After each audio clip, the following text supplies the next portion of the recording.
시작됐습니다. 술보다 끊기 어렵다는 담배, 새해 들어 모처럼 결심한 금연의 성공 조건들을 알아봤습니다. 21세기 글로벌 시대엔 공무원의 경쟁력이 곧 국가의 경쟁력입니다. 이러한 경쟁력 제고를 위해 활용할 수 있는 다양한 국내외 공무원 훈련 과정을 소개해드립니다. 부산지검은 부산 시내 폭력 조직에 대한 대대적인 단속에 착수, 조직폭력배 146명을 범죄단체 구성, 활동 혐의로 적발했습니다. 민원인들의 궁금증을 해소해드리는 검찰 내비게이션. 이번 시간에는 보이스피싱에 대처하는 방법에 대해 알려드립니다.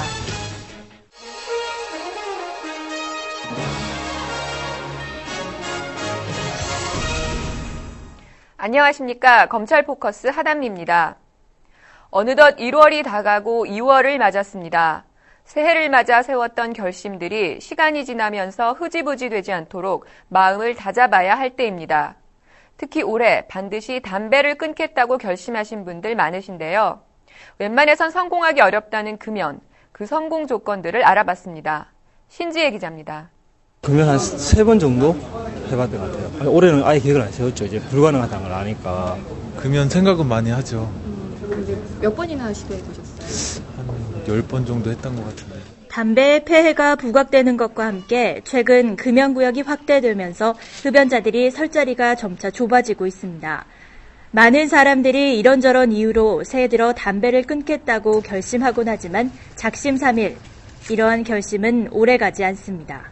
끊을 때는 쉽게 끊었는데 그걸 지속하기가 좀 어렵더라고요. 그렇다면 담배를 끊기 위한 성공 조건은 무엇일까? 첫째, 담배를 끊어야겠다는 의지가 확고해야 합니다. 단순한 기호품이 아닌 해로운 중독성 약물을 섭취한다는 자각이 필요하며 담배로 인해 경제적 손실은 물론 가족의 건강까지 위협한다는 사실을 깨달아야 합니다. 내가 왜 끊어야 되는지에 대한 그 결심을 구체화되고 한번 써보는 게 좋아요. 자기가 왜 금연을 해야 되나.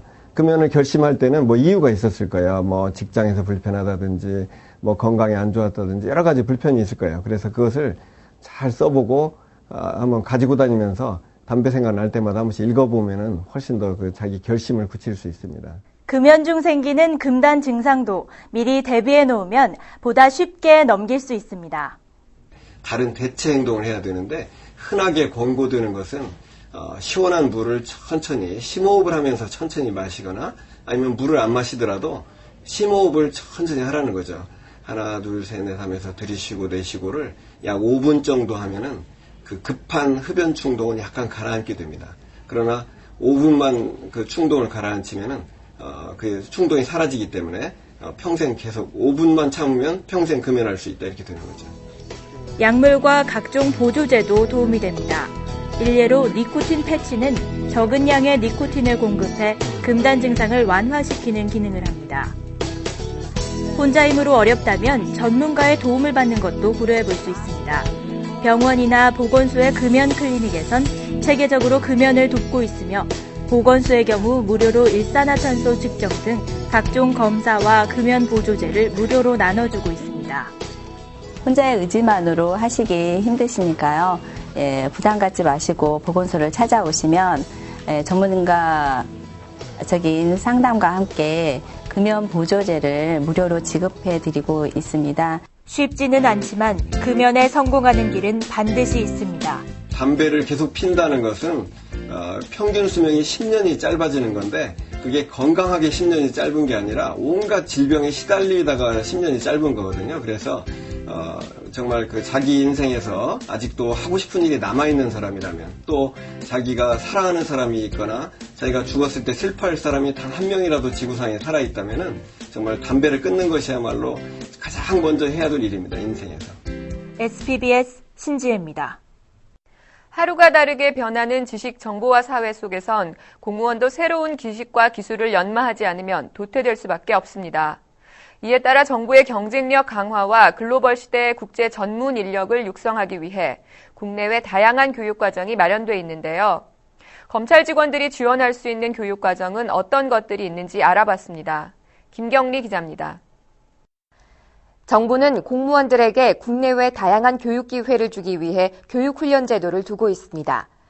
해외 훈련 과정의 경우 검사들은 검찰 자체에서, 일반 직원은 행안부에서 선발합니다. 9급 이상 3년 이상 경력은 6개월 미만의 단기 연수가 가능하며 7급 이상 3년 이상 경력이면 6개월 이상 2년 미만의 장기 연수가 가능합니다. 보통 그 해의 해외 연수는 전년도 하반기부터 이미 모집 공고를 내므로 미리미리 준비하는 것이 필요합니다. 선발되기 위해선 근무 평점과 조직 기여도 등을 종합평가하는 것은 물론 서울대학교 언어교육원에서 주관하는 외국어 시험을 거쳐야 합니다. 우선 서울대학교 언어교육원에서 주관하는 외국어 시험인 스널트 성적 등 일정 수준의 외국어 실력이 요구되고 지원자의 근무 경력, 직무 기여도 등을 종합적으로 심사해 교육생을 선발하게 됩니다. 앞으로는 검찰 직원들의 경쟁력 강화를 위해 검사들의 해외 교육 기회를 늘리는 한편 비영어권 국가에서의 훈련 과정도 확대할 예정입니다. 국내 훈련 교육도 다양합니다. 국내 대학과 대학원 위탁 교육엔 한국방송통신대학교 위탁 교육과 국내 대학원 석박사 과정 등이 있고 외국어 위탁 교육엔 외국어대학교 위탁 교육과 직장 외국어 교육 등이 있습니다. 국내 대학원 과정은 석사 과정과 단기 과정이 있는데 모두 야간 과정이고 석사 과정은 실근무 경력 3년 이상, 단기 과정은 4급 이상이 대상입니다. 2008년도부터는 열린 사이버대학교와 위탁교육 협약을 체결하여 수업료의 50%를 감면받을 수 있으니 참고하시기 바랍니다. 보다 자세한 공무원 교육 계획은 공무원 교육 훈련정보센터 홈페이지에서 확인할 수 있습니다. SPBS 김경리입니다.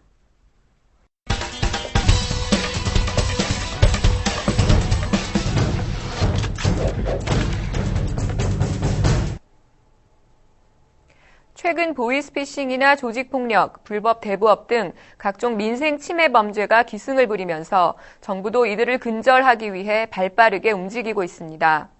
이런 가운데 부산지검은 작년 4월부터 부산 서면과 부전동 일대의 폭력 조직에 대한 대대적인 단속에 착수해 폭력 조직 2개파 146명을 적발했습니다. 정영민 기자입니다. 부산 시내 한 호텔. 건장한 체격의 남자들이 입구를 지키며 오가는 손님들에게 90도 인사를 건넵니다. 이들은 폭력 조직의 조직원들로 이렇듯 부산 지역에는 많은 수의 폭력 조직이 몰려 활동하고 있어 시민들에게 불안의 대상이 되고 있습니다. 부산이 항구 도시라는 특성 때문에 러시아 마피아나 일본 야쿠자 등 외국 폭력 조직이 유입돼서 국내 폭력 조직과 연계해서 활동하는 그런 정황도 포착되고 있습니다.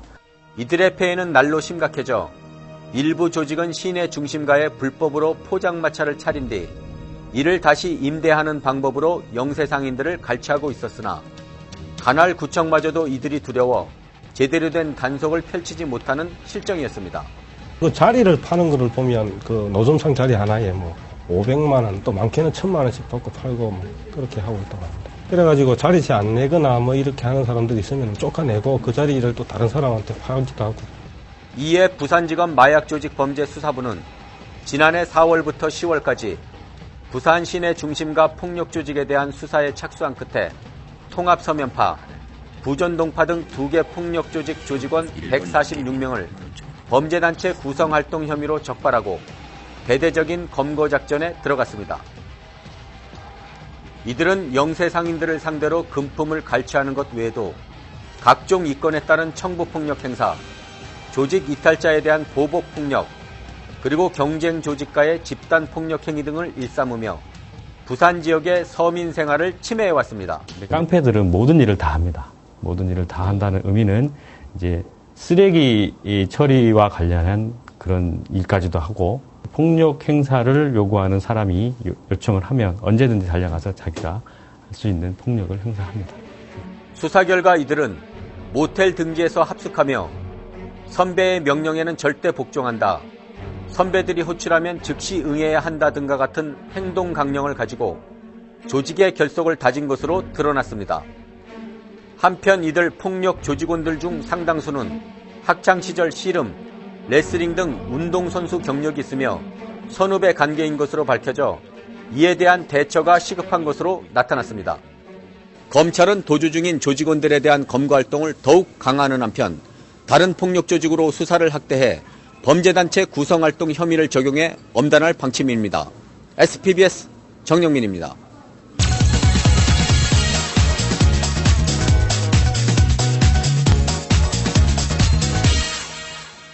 안녕하세요. 검찰 내비게이션입니다. 전화를 통해서 국세청, 검찰, 법원 등을 사칭하며 돈을 이체하게 하거나 개인정보를 빼내가는 보이스피싱. 그 피해가 언론에 의해 자주 보도되고 있지만 수법이 갈수록 지능화되면서 피해도 끊이지 않고 있습니다. 남인원 씨 역시 자신도 모르는 사이에 보이스피싱의 피해자가 될 뻔했다는데요. 어떻게 된 일인지 지금부터 만나보겠습니다.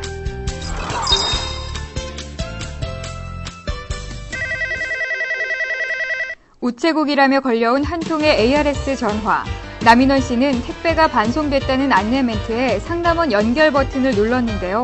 상담원은 택배를 보관 중이라며 본인 확인을 위해 주민번호, 은행 계좌번호, 통장 잔고가 얼마인지 캐물었습니다. 직장을 못 구해 용돈마저 바닥이 난 나 씨는 택배라는 얘기에 순순히 개인정보를 알려줬습니다. 그리고 며칠 후 아무리 기다려도 택배는 오지 않았고 이상한 생각이 든 나 씨는 우체국에 확인 전화를 해보고서야 자신이 보이스피싱에 걸려든 사실을 알게 됐습니다. 금전적 피해는 없었지만 개인정보를 누설했다는 생각에 영 개운치가 않은 남인원 씨.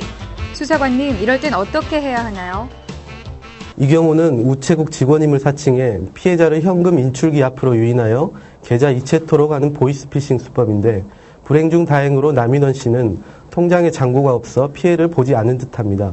이와 같이 전화를 받고 성명, 주민번호, 계좌번호만 불러주었을 때는 비밀번호가 필요한 예금 인출, 계좌 이체, 인터넷 신용카드 결제가 불가능하기 때문에 너무 염려하지 않으셔도 됩니다. 그러나 또 다른 피해 예방을 위해 수사기관에 신고를 하시는 것이 좋을 것 같습니다. 한편 개인정보 도용이 걱정되신다면 거래하시는 은행에 개인정보 노출자 사고 예방 시스템 등록을 신청하실 수 있습니다.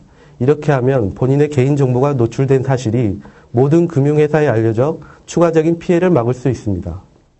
최근 세무서를 사칭해서 환급금을 돌려주겠다거나 공공기관을 사칭해 개인정보를 빼내는 식의 보이스피싱이 기승을 부리고 있다고 합니다. 각별히 주의하시기 바랍니다. 검찰 내비게이션 다음 이 시간에 찾아뵙겠습니다.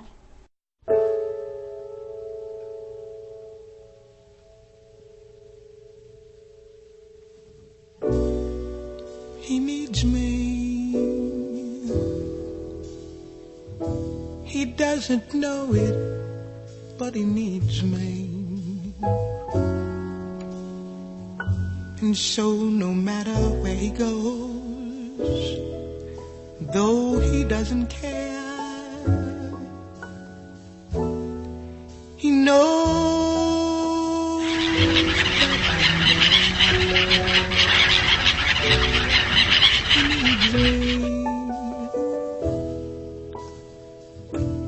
I ought to leave him, but he needs me.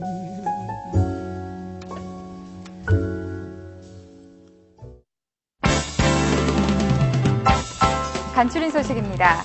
대검찰청에서 지난달 19일 검찰 고위 간부 인사에 따른 보직 변경 신고가 있었습니다. 고등검사장급 승진 2명, 검사장 전보 32명 등 신고 대상자는 총 47명입니다. 한편 지난달 29일과 30일 대검찰청에서 고검 검사급 전출입 신고가 있었습니다. 법무부 전출입 검사 65명 등 총 신고 대상자는 280명입니다. 지난 1월 29일 인천시 특사경 교육생 일행이 대검찰청을 방문했습니다. 이들은 한국 검찰 조직과 역할에 대한 설명을 들으며 검찰에 대한 이해의 폭을 넓힐 수 있었습니다.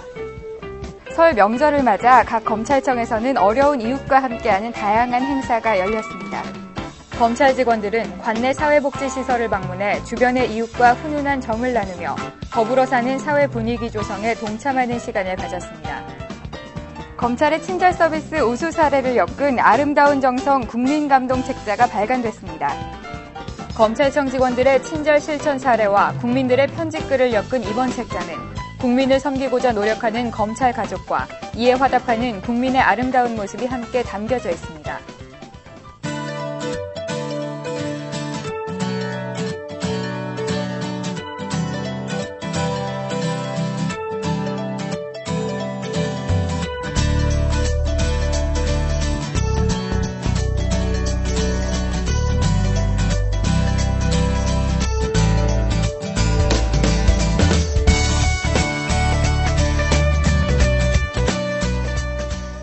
이상으로 검찰 포커스를 마칩니다. 시청해주신 여러분 고맙습니다.